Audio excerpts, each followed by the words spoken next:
Hello and welcome back to the Shed Geek Podcast. Here's a message from our studio sponsor. Let's be real. Running a shed business today isn't just about building great sheds. The industry is changing fast. We're all feeling the squeeze, competing for fewer buyers while expectations keep climbing. And yet, I hear from many of you that you are still juggling spreadsheets, clunky software, or disconnected systems. You're spending more time managing chaos than actually growing your business. That's why I want to talk to you about our studio sponsor, ShedPro. If you're not already using them, I really think you should check them out. ShedPro combines your 3D configurator, point of sale, RTO contracts, inventory, deliveries, and dealer tools all in one platform. They even integrate cleanly into our Shed Geek marketing solutions. From website lead to final delivery, you can quote, contract, collect payment, and schedule delivery in one clean workflow. No more double entries, no more back and forth chaos. Quoting is faster, orders are cleaner. And instead of chasing down paperwork, you're actually running your business. And if you mention Shed Geek, you'll get 25% off all setup fees. Check it out at shedpro.co/ShedGeek. Thank you, ShedPro, for being our studio sponsor, and honestly, for building something that helps the industry. Welcome back to another episode of the Shed Geek Podcast. I'm your host, Cord Cook, here in Metropolis, Illinois, on what is admittedly a rainy, dreary, slightly cool and crisp. My wife would even say cold. I probably prefer it a little more than she does. But the weather is turning a bit here. We've needed the rain, so we're happy to have it, all the farmers out there. Today on the Shed Geek Podcast, I am joined by Mr. Willy Bricker of North Mountain Structures, who's going to tell us all about his recent trip overseas to help rebuild homes and really do great work. Looking forward to that. I've been looking forward to it for probably a month now, so it's going to be a great episode today. Before we get rolling, just a couple quick things. So you know how to stay plugged in with us. Of course, you know the Shed Geek phone line, 618-309-3648.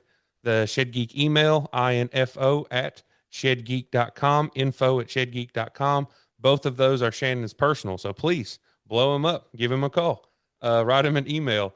Go fill out the contact form on www.shedgeek.com if you would like. Of course, jump on the Facebook page, Shed Sales Professionals group. We try to be active on there as much as possible. And then for anyone who is friends with or know someone who is in the Plain community, please let them know the call-in line, 330-997-3055. Want to make sure that all of our friends in the Plain community have a way to listen. And also want to talk just for a quick second about our exclusive CRM provider for the Shed Geek Podcast and for the Shed Geek Media Group. You all know by now that is Velocity 360. We love Brandon and Joe over there. They do such a great job. And similar to today's guest, these guys, they just speak shed. It's that simple. No overblown technical language, just what works for you. They know what works. They've now been doing this. You've probably even seen the white papers that they put out with their coordination through ShedPro and the way that they work in the background and the results that they're getting. These guys know how to close. They know how to help you and your sales team convert more leads in less time.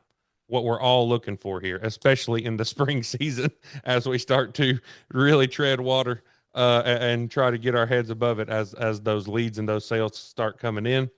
And they do all this without the common headaches of sifting through spreadsheets or notepads or sticky notes. I'm a big sticky note user. They do it in a seamless way that is at your fingertips, so you're never thumbing through or rustling through all of your papers on your desk. Best of all, this is a turnkey solution, fully configured out of the box. Workflows, automation, and the reporting come to you on day one.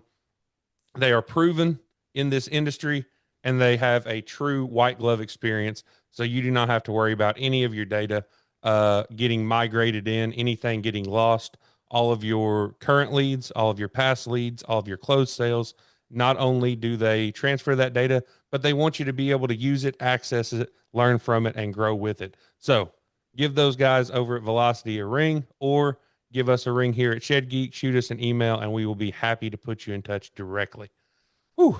Okay, Willie, having said all of those things, my guest today, Mr. Willie Bricker, North Mountain Structures, Chambersburg, PA.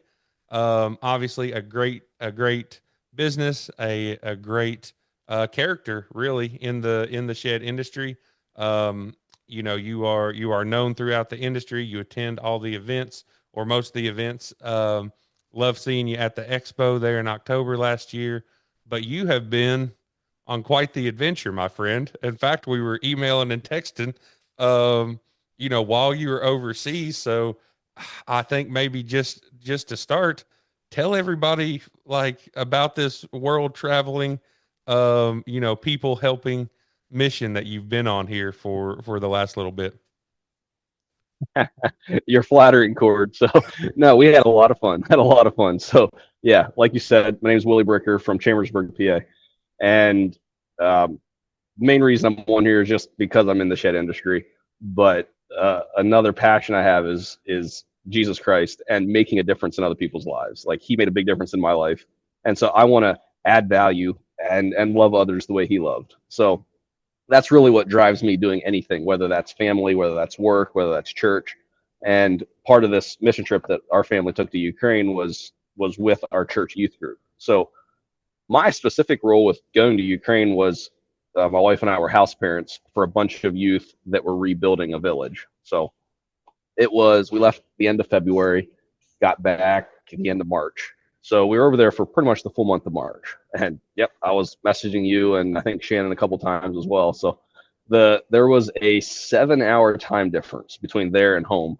So I was in contact with everybody at the shop almost every day over there. But I think their 7 o'clock start time was like 2 o'clock in the afternoon over there.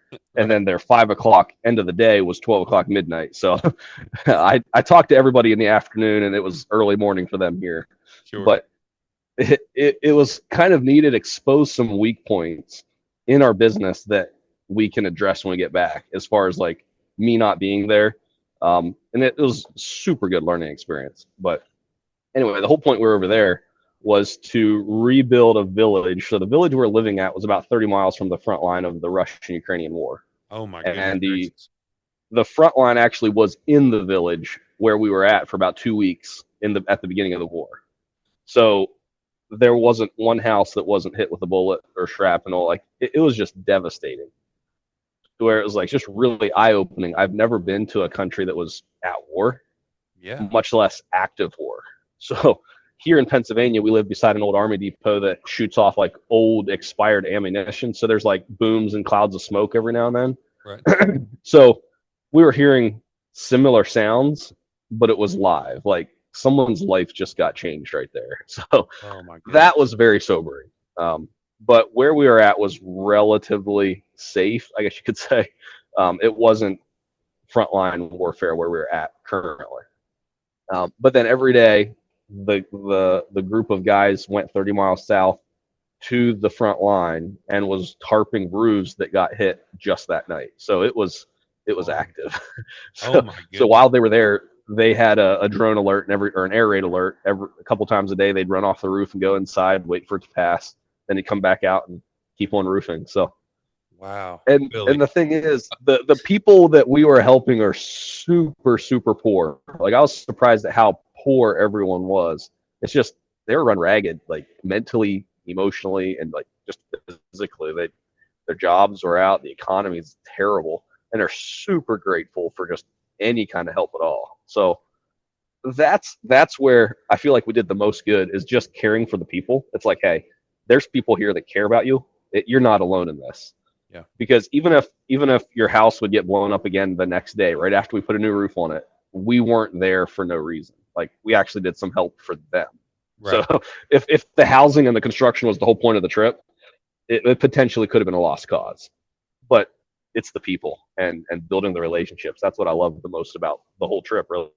So it was a great experience for our children. So a lot of people thought we were pretty crazy for doing it, but we took our 4 youngest children along, which it's 4 little girls, ages 2, 3, 5, and 7. So we took homeschool along. We homeschool our 7-year-old. She's in first grade, so we took the schooling along. So she did school in Ukraine, and Wow. it was just a really good experience for them to see how other people live. It's like they weren't fed everything on a golden spoon over there. It's like if you don't have something, you just don't have it, and you're out playing with the neighbor children. You're not doing your normal life. So Yeah. overall, it was a fantastic experience. My goodness, that's you just that.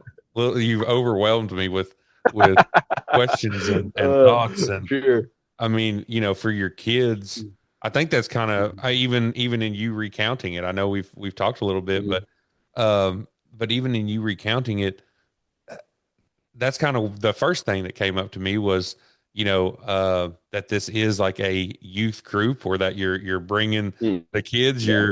You said a couple times, the young men, or I don't know how young men you were talk. between 19 and 22 or 23. So yeah, they're older youth. Yep. Yeah, right. But they're running out. They're running out down to the front lines every day.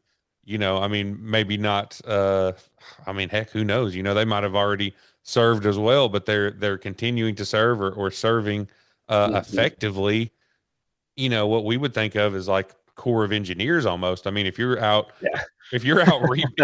rebuilding, structures that are within X number of miles, or are actively being bombed, nightly or daily, but when you talk about not only seeing how other people live, and just what war does, I mean, that is an education for grown men. That's an education for me and you, much less for your kids. But, like you said, not just the conditions, but the mechanism of love that is possible between people who otherwise don't have much in common, two different sides of the world. Yeah. I mean, there was a language barrier there as well. Like we couldn't speak their language.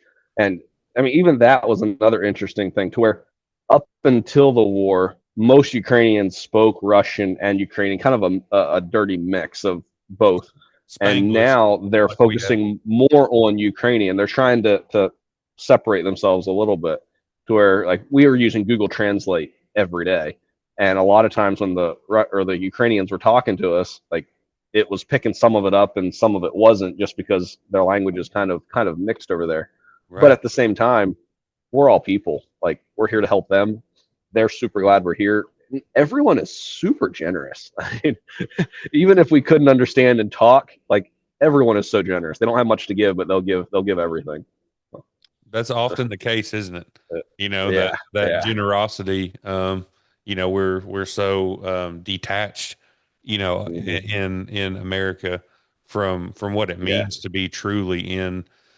Oh goodness. I mean, not just abject poverty, but war, and when that comes home, and one thing I thought of, like, just walking through the village. Like, I take a walk almost every day just through the village, and like house after house after house was just shattered windows, shattered roofs, and then every gate of the houses that were fixed up where people were living had bullet holes all through it.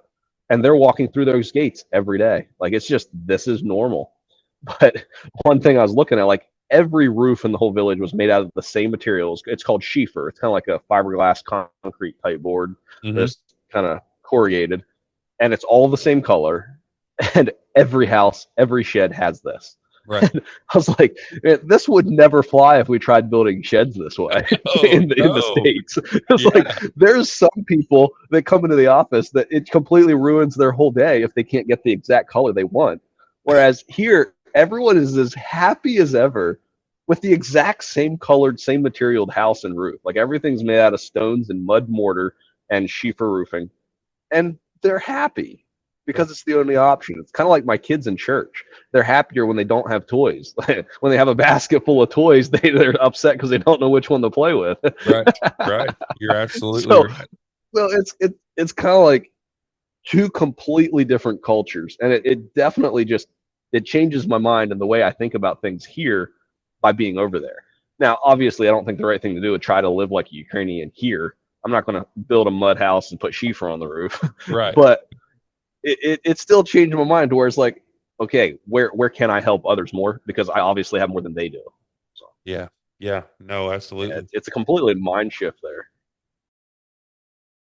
Hello, shed sellers. Let's take a moment to discuss the shed customer and meeting their expectations.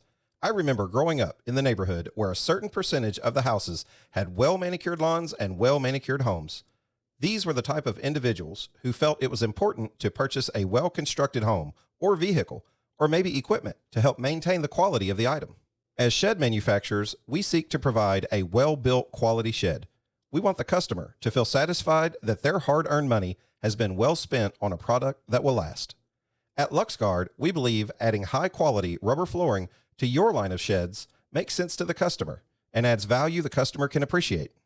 With each year, sheds are becoming more complex. The customizations we are seeing are virtually endless. LuxGuard not only gives a complimentary aesthetic appearance for their shed, but also protects the floor from spills and keeps cleanup simple. Offer your customer the customer service they seek with LuxGuard. At LuxGuard, we are committed to delivering exceptional customer service and innovative products to help our customers achieve their goals. We strive to meet the evolving needs of the customers. To speak with one of our ready-to-serve customer product specialists, simply call 336-468-4311. To see our product and view an installation video, just visit our website at luxguard.com. LuxGuard, the floor that lasts a lifetime. Are you swimming in leads but struggling to close the deal? It's time to turn those leads into profits with Making Sales Simple, the ultimate sales training program designed specifically for shed sales professionals. At Making Sales Simple, we understand the challenges you face, overwhelmed by inquiries, unsure how to follow up, and missing opportunities that can boost your bottom line. Our proven techniques help you and your team master the art of connecting with customers, building trust, and closing deals like never before. Whether you're new to the industry or a seasoned pro, this training will sharpen your skills, increase your conversions, and drive your business to new heights. Don't let those leads go cold. Invest in your team's success today. Making sales simple, because every lead deserves a closer. Yeah, it's wild to even think about. For those of people listening, I mean, is it okay to kind of mention like the name of the town so that people can kind of see just where in the world, or is that Yes. supposed to be like a more of a secret thing? No, it's not secret at all. So where Okay. I have a hard time pronouncing names, but where we're living with, it's called Kistelivka. Okay. But there's several Kistelivkas in Ukraine. Okay. Classic. Just So- like here. so, Lots of Mayfield, yeah. lots of Springfield. Yeah, right. Yeah. So the one we were living at was about an hour away from Mykolaiv. Okay. So Mykolaiv is the larger city. That's where we went to do all of our shopping and okay. everything, to where they'd have the grocery stores, the hardware stores for the building supplies, things like that. But at the beginning of the war, Mykolaiv was surrounded. So driving into Mykolaiv, there's trenches and just army posts everywhere.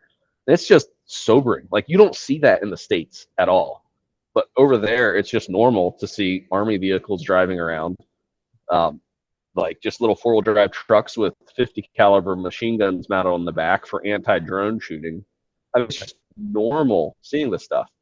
And in Mykolaiv, there's one street that they have several tanks, like just blown out tanks along the street, just as a memorial. Yeah. And there's little kids just climbing around it and on it, pretending to be shooting the Russians. And it's like, if this is like a 4-year-old kid, this is all he knows. Like, this is his entire life is war. Like, Right. like he doesn't even know what it's like to be in a peaceful country. So that was probably the biggest eye-opening moment, to where it's like, this is just normal for people. It's sad, but it's normal. So, but It's always amazing. I've talked to a couple soldiers over there as well that were drafted into the war. And they said no one fighting wants to fight. It's just the powers above and the powers above them and the powers above them. It's just they're ordered to do it, and it's really sad. Nobody wants to be in the war, for sure. No, So, but absolutely not. I'm not here to get political or anything. It's just Well, these are the conversations we were having over there. yeah, no, So, these are I mean, this is the nature of humanity, right? And I know a lot of our yeah, listeners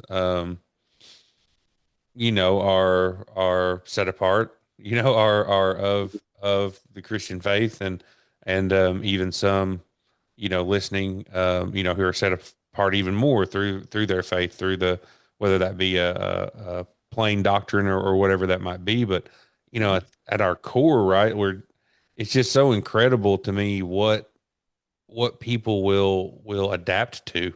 I mean, to your point, Mm. these people have adapted to a way of life, um, like you're saying. I mean, everything about war that is shocking and coming from America and showing up, and I mean, what a what an eye-opening experience for the kids, and I mean, just everything. So maybe would you mind to just walk us through, you're obviously kind of rebuilding. Would you walk us through just like what a day for you is like you're getting up, you're rolling out with other Ukrainians, or maybe with your group of volunteers, and just walk us through the day-to-day routine of a person who is there to actually do Sure. that kind of construction work. And then, maybe Yeah. also how do people, if somebody, obviously, of our listeners of any podcast in the country, our listeners are going to be more qualified, to actually go over there and do There's this going to be quite work, a few people wanting to go over now. you know, uh, That's great. and Yeah. so maybe So then how tell it us. all started is, yeah, there's a family that's been living over there, Anabaptist family for the last, I want to say 25 or 30 years. And whenever the war started, he had a lot of friends and family in the States that's like, hey, how can we come over and help? And so he organized several of these mission bases where he'd buy a property, fix up the house, and have one or two people live there full time. And they would just organize groups of people from the States every month. So every month, a new group would come in, live there for a month, and work, and then go home. And so we were essentially just one of these 1 month groups. As far as the day to day, my job was just to make sure everybody was taken care of. As far as the youth guys, if they were feeling stressed or overwhelmed for just working that close, I mean, I was supposedly the one for them to talk to. So it's kind of interesting there for my I have a watch that tracks my sleep, and for 7 days my average sleep at night was 4 hours and 50 minutes. So I was getting very little sleep, just getting up early, making sure everybody had a job and was off to their job, and then staying up late just talking to everybody. But I loved it. Like, that was the whole point of me being there, was to build relationships and inside our group. But let's say every morning we get up, we'd have breakfast at 6:30. So my wife and two other girls would prepare breakfast for about 20 of us. There's 20 of us living on the base. And then the guys every day would go down south and work at the front line. The other guys would stay and work at a house in the local village, which was just within walking distance of the house we were staying at. But then, so the group would go down south. They'd be gone all day. Wherever they were working would give them lunch, and then they'd be back around 4 or 5.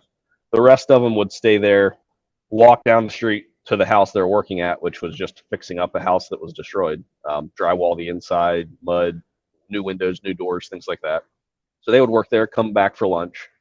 I would stay at base pretty much all day. I helped at the house a little bit, but most days I would just stay at the base, getting firewood, cleaning out the shed, organizing tools. I did a little bit of welding, little just odds and ends stuff around the base. Yeah. And then at the end of the day, we'd all meet back at supper at 6 o'clock, have supper, eat, hang out all evening, play volleyball with locals once a week. In the evening, we played soccer with all the locals. So it was a lot of local interaction, just hanging out. Really, it's not like we did one big massive mission trip, just living normal lives in Ukraine, and just we kind of get up, go to our day job, come back. Helping out. Yeah. Right. It's glamorous, but it was just really good to live normal life just differently than we normally do here. Gosh. So, Powerful. but Powerful. as far as the different groups, there's two guys that live there at the base. You guys live there full time, and so they kind of knew the language. So if anybody came around that was trying to talk to us, you translate and a lot of pointing, but the other two guys did most of the talking and translated us. So it's not like we were just stuck over there with no contacts or no connection to talk to people. So, yeah, day-to-day life was very normal. So they had very small hot water heaters, so running 20 people through showers was kind of strategic. So, and in that village, I don't know if this is normal for all Ukraine, but in that village, there at the base, like, and most of the houses in all the village, their shower houses were outside. Like, they didn't have indoor showers. So everyone would just go outside to the little shower hut. And so there at the base was the same way. But there was like this little room, little shed, and it had the divider wall. So it had a door on one side for one shower bathroom area, a door on the other side for the other shower and bathroom. But the hot water heater was in one side. So it was great because whoever was taking a shower in that side could turn the hot water off for the other side. So good little prank. There was a lot of fun happening. Oh, well, yeah. That's good though. I mean another weird thing about the village is there's what's that? I was just saying it's good to hear that among the tragedy and among the bullet holes and among the bombed out houses. I mean, again, people are people, and like a prank is a prank, and cold water is cold water, and it's good to hear of the good times and the laughter.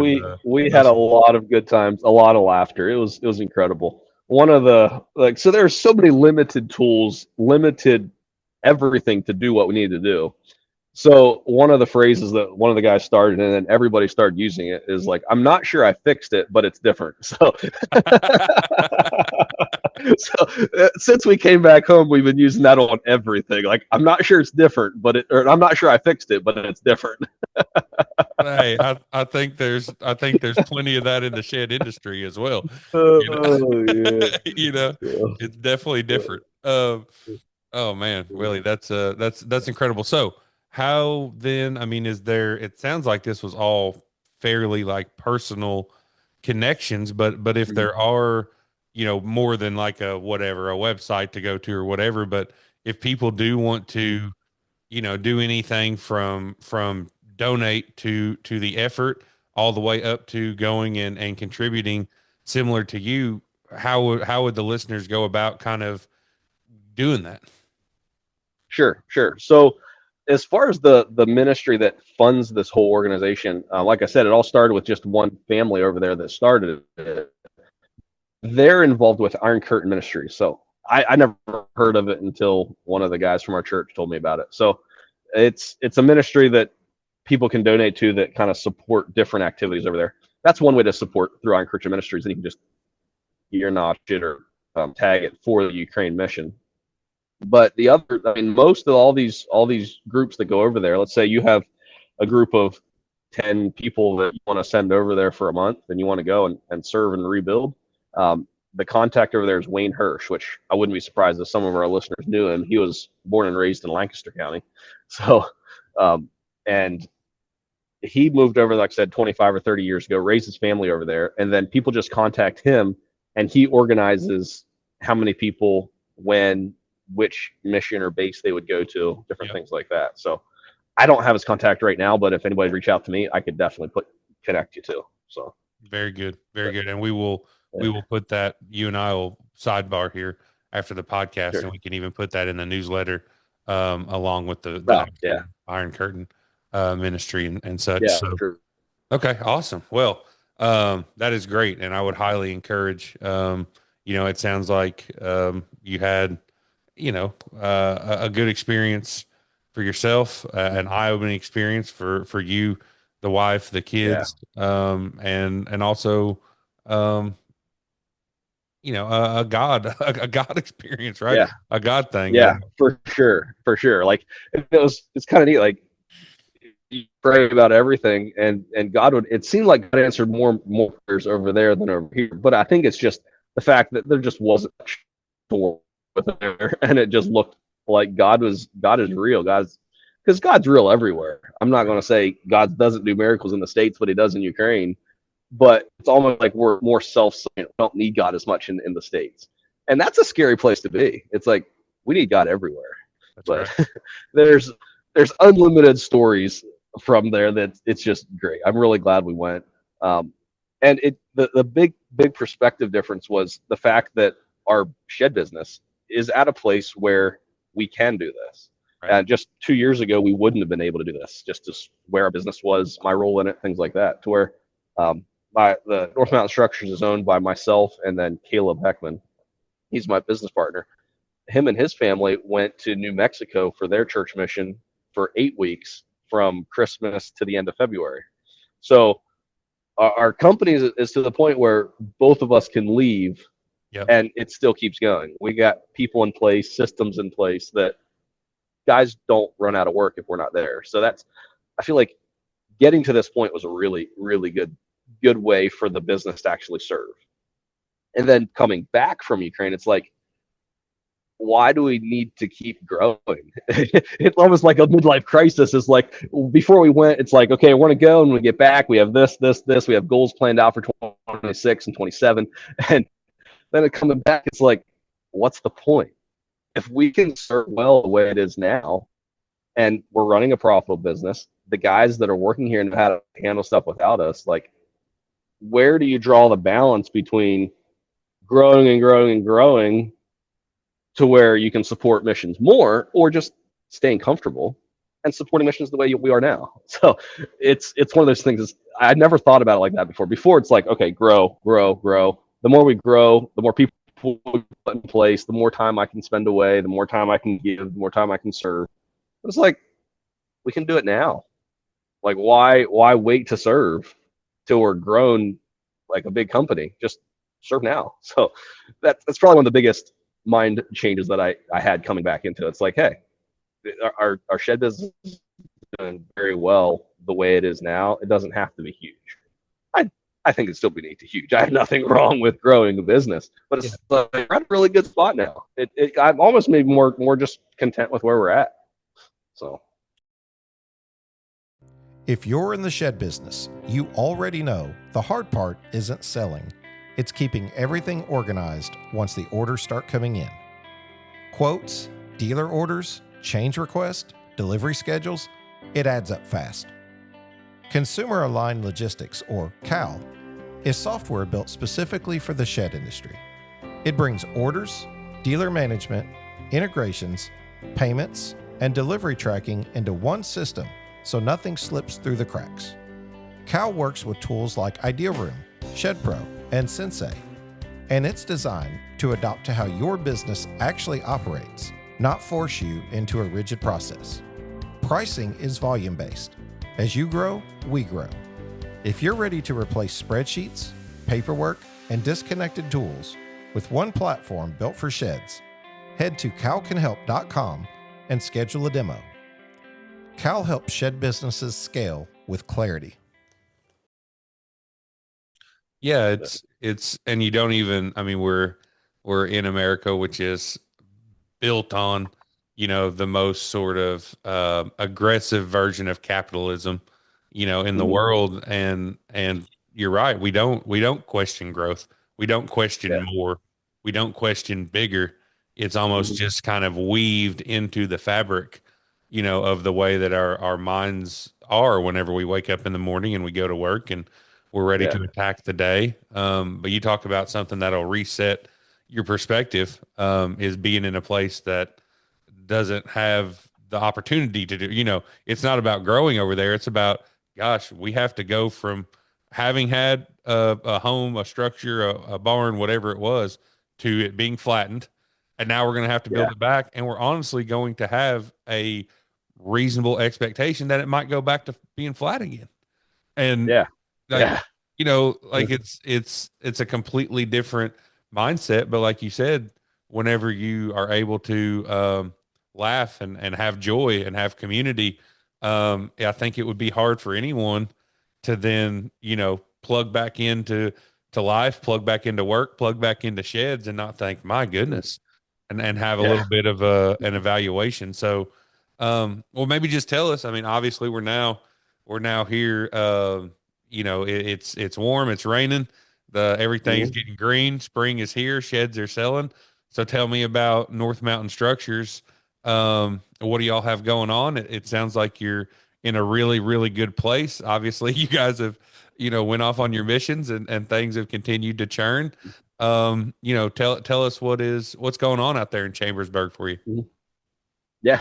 I mean, right now, I've just been telling people the last week that like business is very steady, but we could always handle more. Right. So we are down year to date from last year. Like as far as sales numbers and everything, we're down year to date from last year. But it seems like a very solid, steady pipeline. Like our pipeline is full. We're talking to a lot of people. Sales have been very steady the last 3 or 4 weeks. So I'm not scared or freaking out or anything. It's just this is just normal business. Yeah. Now, having a first quarter, this is probably our lowest sales for the first quarter that we've ever had in the last, I want to say the last 6 years. But I mean, Since it's still COVID, profitable. basically. Yeah. Right. Right. Since COVID. Yeah. You So know, it's still profitable. The bills are getting paid. Sales have picked up tremendously in April here. So as far as the economy goes, I'm not too worried or scared. Maybe I just have my eyes covered, but I have a great outlook on the economy. I think it's going to go really well this year. But I've said that every year I've been in business. So it probably has more to do with me than the economy.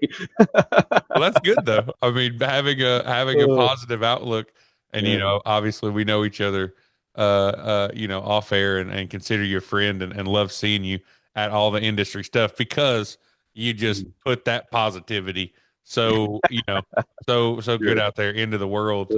You and Jalen as well, right? That's he accompanied you to the expo. Jaron was he was our sales guy for all of last year, but he actually went and switched industries at the end of this year. So or the end of last year. So he was there in 2025. Yeah. And December 2025, he went to work construction. So he's doing like pool barns, roofing, stuff like that. Very So good. since then, we hired another salesman that's just doing phenomenal, just like Jaron was. So if it wasn't for Joseph, he's our new sales guy. If it wasn't for him, Caleb or I neither could have left the way we did. So we just have the right people in the right place, and the timing worked out that it was really good. So yeah, absolutely. I've been seeing more and more.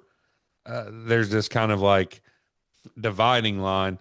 And we were even saying last year in 25, just the statistics that come out of the Bureau of Labor and Statistics, the kind of macro view of the economy that basically, credit was becoming an issue with people. Monthly household income was starting to get squeezed on discretionary spending. So, I think, and you can even see this in the Shed Sales Professionals page. I think that a lot of people are having that same experience where I think it was kind of a common theme to say down in January, back up in February, back down in March, right? And now April is off to a good start. But that up and down and a little bit of volatility seems like it's going to be baked in for a little bit. Obviously, of course, you're coming from a place where I would hate to even know what a gallon or a liter of fuel costs over there. I don't even know. The translation in money was beyond my head. I couldn't figure it up. I think the exchange rate was somewhere around 43 to 1. So oh my goodness, we were shelling it looked like thousands of dollars, but it was actually 43 to 1 whenever we were buying stuff. So it's weird being in yeah, those you're places. right. The economy over there is completely different than here. Yeah. But so we have noticed more and more companies who even up to this point maybe had kind of kept that finish out or even that like tiny home shell had kind of continued to kind of push that aside, like let's stay. But now you're getting that sort of that dividing line where now along with maybe the consumer's discretionary income to have something like a shed or that sort of backyard getaway, now there's the actual housing. the housing, right, is now slipping down into that area. I just wondered kind of what you're seeing out there. I mean, we haven't like pre-discussed this, so just I Well, know Yeah, tell me what you Yeah, think. I mean, there's not a week that goes by that someone doesn't call in and wonder if we build tiny homes Yeah. or a little house to put on a mountain property or something like that. But I mean, for us, we decided we're not doing the finished out thing. Now we'll build a shell, but there's no guarantee you're going to be able to get a residency permit for it or Right. occupancy permit. Yeah. So we did have one guy buy a shed from us, and he called it a shed, and then he tried to live in it, and then he came back at us a year later and said, "Hey, I need a letter from you to give to the township to say this is good to live in." I was like, "No, this is a shed." It's like this doesn't cover residential code. It doesn't cover like you can't get a occupancy permit with our building. So I make sure I tell everybody that up front now, because yeah, you might say, "Hey, I need a shed," and we'll sell you a shed, but if you're really wanting to live in it, we'll let you know, hey, this doesn't come under Pennsylvania code. I mean, Right. so for us, it's we refer them to somebody else. I had a great conversation with our sales guy a couple of weeks ago about like he was saying, well, someone called in once this, like we really should do it, and someone called in one of this, like, hey, we can do this, and I was like, well, like we decided we're going to stick with portable buildings. So if it's on site, plant and post, anything like that, it's like we're going to refer them to somebody else that does it. Yep. And if it's tiny homes or residents, we're going to refer them to somebody else. It's like for us to help them is going to look like referring them to somebody else. And I was like, it's kind of like a carport. Like we don't do metal carports. There's another company right down the road that custom builds carports. It's great. So we refer everybody to them. And he said, well, or this conversation with my sales guy was like, well, the carports, like, why would anybody want them? Like our sheds are way better than carports. And I said, well, it's kind of like asking what's better, a Ferrari or a minivan. Like it depends who's buying. Right. It depends who's buying. Yeah, I mean, if you've got a family with 5 kids, you're going to want the minivan, and that's going to be better. But if you're the next guy that doesn't have a family, he's going to say the Ferrari's better. So it's all in who's buying. So if they're saying, hey, do you have carports? Don't say no, but our sheds are better. Ask what they're wanting to put in the carport. Like, why are they wanting a carport? What's the reason? Yep. Because if it's to stick an RV in it, absolutely. The carport, you can get a custom height because you're not going to fit an RV in a portable shed. Right.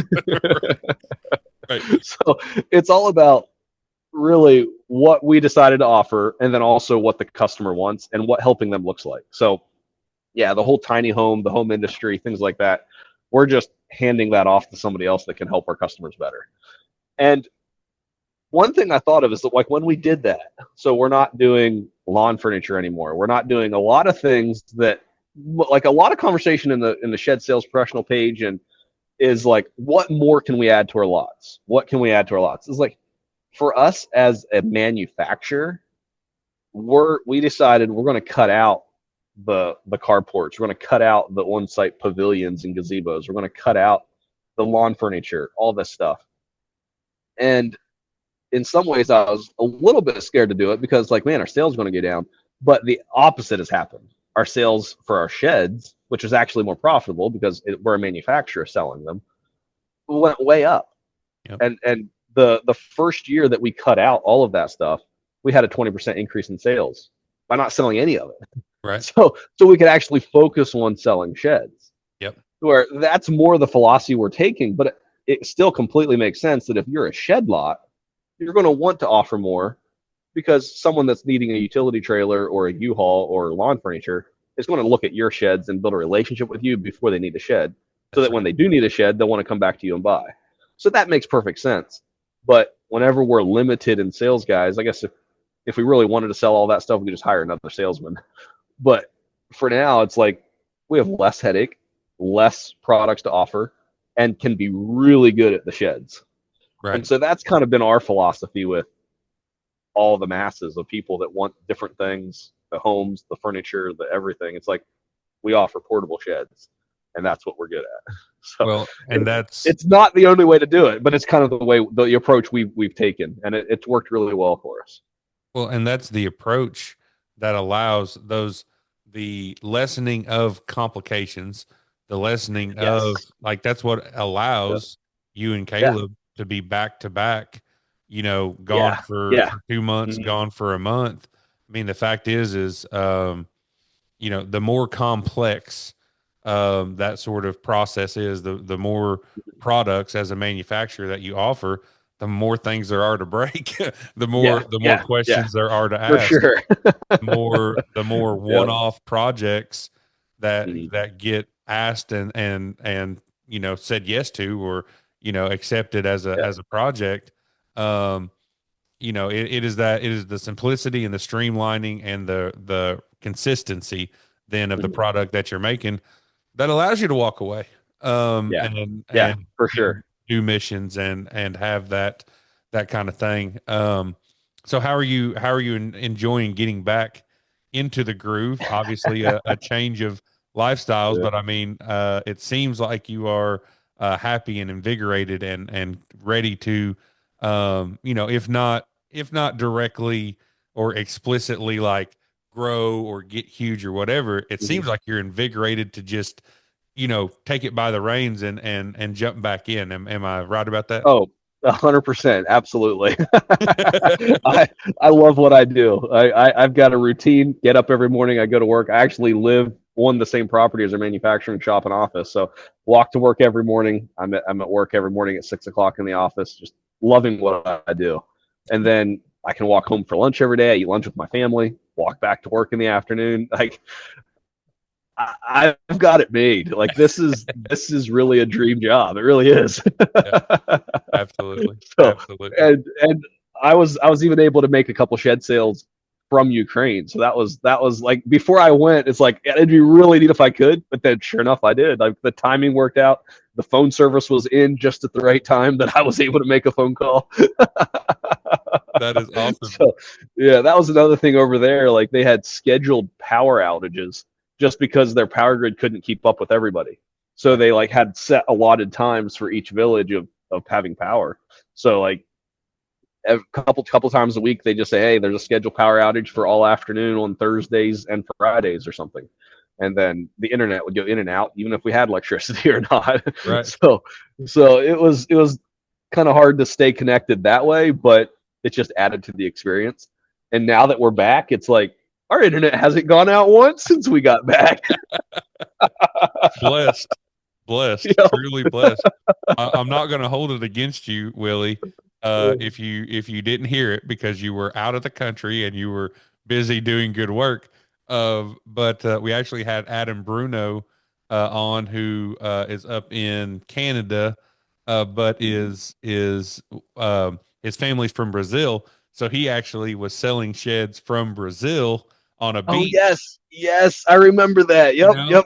and so hey, look at you. See, Yeah. this is a true listener right here. You've been out of the country and you even heard that Uh, episode. But Willie, I think you might have I set a heard record. that. I binged I binged all the podcasts on the way home from Ukraine. I So got you. I got you. But that has we to had a be a we record. had a 12 or 13. I think it was a 12-hour flight. We had a 12-hour flight from Turkey to JFK. So that was a long flight, but I binge listened at speed 1.75. So Yeah, right. Get through it. Get through it. Well, that's but I think you that must be a record though. To of the distance that away from the customer. oh, Ukraine yeah. certainly feels like that must be a record on mobile shed sales. So Willie, man, I appreciate you so much. I know we were planning on even talking a little bit about, we had talked off air about the Hmm. project that we have going, thinking about sort of a trade organization and how to shape that. And I told you off air, and I'll tell you on air, I certainly would love your input on that. And I think we plan to connect on some of those standards and what that can be, and how do you Mhm. avoid being the Better Business Bureau that like people don't even don't even give a whole Right. lot of credence to Mhm. anymore. But we've had such a good time that we've effectively used up all of all of our podcasting time here. So I Oh, would yeah. I would just invite you, if you'd like to come back on even sooner rather than later, here Mhm. in another month. Let's not make it another year before we get you Yeah, back on the for podcast. sure. So No, and I'd maybe love to talk more about that. Just the pros and cons and what it takes and what it is. Absolutely. we're almost teasing an episode right here that we'll still have to shoot, but we will connect on that because I want your opinion. You had such great thoughts whenever we were talking separately and about how to turn that into an advantage, for manufacturers, for the industry, how to get it in front of consumers, and most importantly, keep credibility, within a structure like that itself. So I like the idea of thinking through all those problems from day one. So let's have that conversation and invite that conversation to come back to us as well, getting that input from everyone. So we will do that. Thank you so much, just for the conversation, for being who you are, for having a heart for this industry, obviously a heart for humanity, a heart for Jesus Christ. Just can't say good enough things about you, Willie. And again, for anyone, thank you, Cord. You as well. It's been a pleasure to be here. It's been an honor to be on the podcast. This is the second one. So the first one was actually with Shannon in person. So that's right. Yeah, that was fun. Yep. Yeah. So we'll get 2 and 3, quicker than the gap between 1 and 2. There you go. I look forward to it. Yes, sir. Let's do it. Thank you everyone for listening, and please tune in next time for another episode of the Shed Geek Podcast. Thanks again, Shed Pro, for being the Shed Geeks studio sponsor. If you need any more information about Shed Pro or about Shed Geek, just reach out. You can reach us by email at info@shedgeek.com, or just go to our website, www.shedgeek.com, and submit a form with your information, and we'll be in contact right away. Thank you again for listening, as always, to today's episode of the Shed Geek Podcast. Thank you, and have a blessed day.